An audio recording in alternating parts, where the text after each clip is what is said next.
नमस्कार भक्तों, स्वागत है आपका हमारे चैनल जहां हम आपको सुनाते हैं उन दिव्य कथाओं को जो हमारे जीवन में प्रकाश, श्रद्धा और सत्य का संदेश देती है।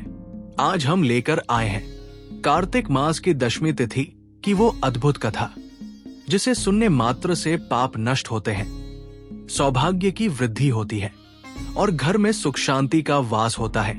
तो आइए भक्तिभाव से जुड़ते हैं मां भागीरथी और भगवान विष्णु की पवित्र कथा से जो कार्तिक नवमी के महत्व को उजागर करती है।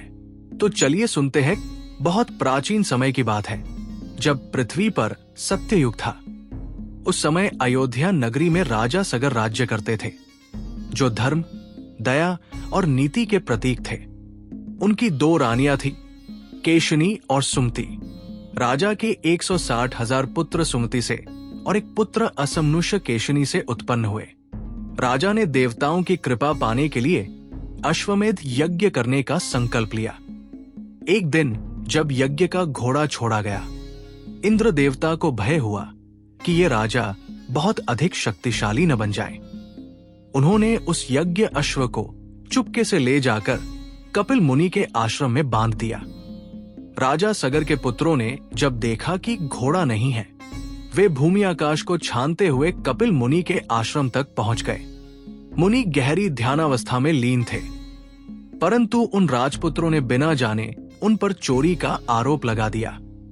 उनके शब्दों ने मुनि के तप को भंग किया। क्रोध में मुनि ने नेत्र खोले और बोले, हे मूर्खों, तुम्हारे पाप के कारण तुम सब यही भस्म हो जाओ। और उसी क्षण सबके शरीर भस्म हो गए। राजा सगर को यह समाचार मिला तो वे अत्यंत दुखी हुए। उन्होंने अपने पौत्र असमनुष्य के पुत्र अंशुमान को भेजा कि वह जाकर उनके पितरों का उद्धार करे। अंशुमान कपिल मुनि के आश्रम पहुंचे। उन्होंने विनम्रता से प्रणाम किया और बोले, भगवन, मेरे पूर्वज अज्ञानवश अपराधी हो गए, कृपया उन्हें मुक्ति का मार्ग बताइए। कपिल मुनि ने शांत स्वर में कहा, उनकी आत्माएं तब तक अशांति में रहेंगी जब तक स्वर्ग की गंगा पृथ्वी पर नहीं आएगी और उनके अस्थियों को स्पर्श नहीं करेगी। अंशुमान ने गंगा को पृथ्वी पर लाने का प्रयास किया, परंतु उनका शरीर छोड़ने का समय आ गया। उनके पुत्र दिलीप ने भी वही प्रयत्न किए पर असफल रहे। फिर उनके पुत्र भागीरथ का जन्म हुआ। भागीरथ में असाधारण बुद्धि, साहस और भक्ति थी। राज्य की सारी जिम्मेदारी छोड़कर वे वन में तप करने चले गए।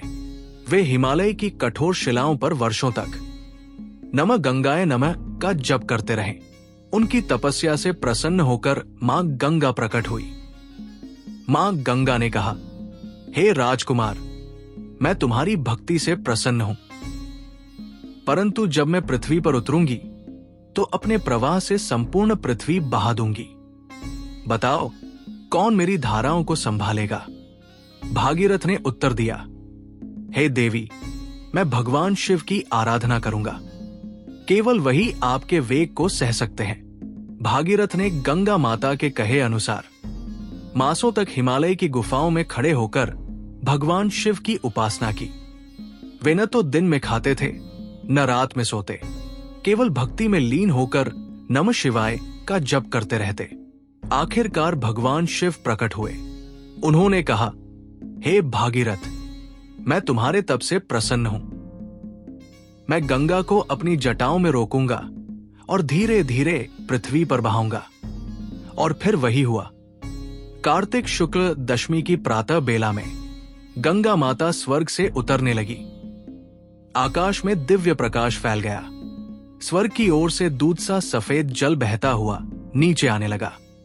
गंगा की धाराएं मानो देवताओं के आंचल से झर रही थी। सभी देवगण उस अद्भुत दृश्य को देखकर नतमस्तक हो गए। भगवान शिव ने अपनी जटाओं में गंगा को थामा। फिर धीरे धीरे उन्होंने गंगा की एक धारा पृथ्वी की ओर प्रवाहित की। वो धारा हिमालय से उतरकर गंगोत्री, हरिद्वार, प्रयाग, काशी और गंगा सागर तक प्रवाहित हुई। भागीरथ आगे आगे रथ पर चल रहे थे और गंगा उनकी पीछे पीछे बहती जा रही थी। जहां भी वो धारा बहती वहां भूमि पवित्र हो जाती थी और वहां स्नान करने से पापों का नाश होता था। आखिरकार गंगा माता भागीरथ को अनुसरती हुई उस स्थल पर पहुंची जहां सगर के 60,000 पुत्रों की भस्म पड़ी थी। जैसे ही गंगा का जल उस भस्म को स्पर्श करता है, सबकी आत्माएं दिव्य ज्योति बनकर आकाश में विलीन हो जाती है। देवदूतों की वाणी सुनाई दी, धन्य है भागीरथ, जिसने गंगा को पृथ्वी पर लाकर अपने पूर्वजों का उद्धार किया। देवताओं ने पुष्पवृष्टि की, स्वर्ग में वाणी हुई, आज से गंगा का ये पवित्र अवतरण दिवस कार्तिक शुक्ल दशमी कहलाएगा। तभी से कार्तिक दशमी का व्रत अत्यंत शुभ माना गया। इस दिन गंगा स्नान, दीपदान, विष्णु पूजन और व्रत करने से अक्षय पुण्य की प्राप्ति होती है। महिलाएं इस दिन आदि गंगा व्रत रखती हैं। वे जलती हुई दीपक की थाली लेकर गंगा तट पर आरती करती है। भक्तजन गंगा जल से भगवान विष्णु का अभिषेक करते हैं और ये कामना करते हैं कि उनके जीवन में पवित्रता और शांति बनी रहे।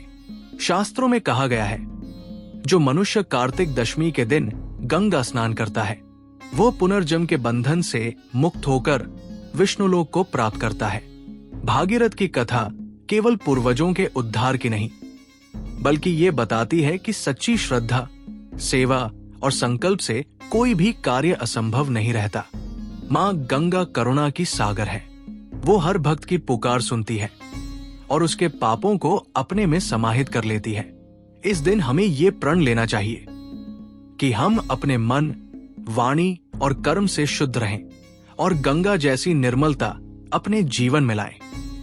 तो भक्तों, ये थी कार्तिक दशमी की पवित्र कथा, जिसने बताया कि श्रद्धा, भक्ति और सेवा के बल पर असंभव भी संभव हो सकता है। जैसे भागीरथ के तप ने गंगा को पृथ्वी पर लाया, वैसे ही हमारा सच्चा संकल्प भी ईश्वरीय कृपा को आकर्षित करता है। अगर आपको ये कथा अच्छी लगी हो तो वीडियो को लाइक करें। हम फिर मिलेंगे कार्तिक मास के अगले दिन की कथा के साथ।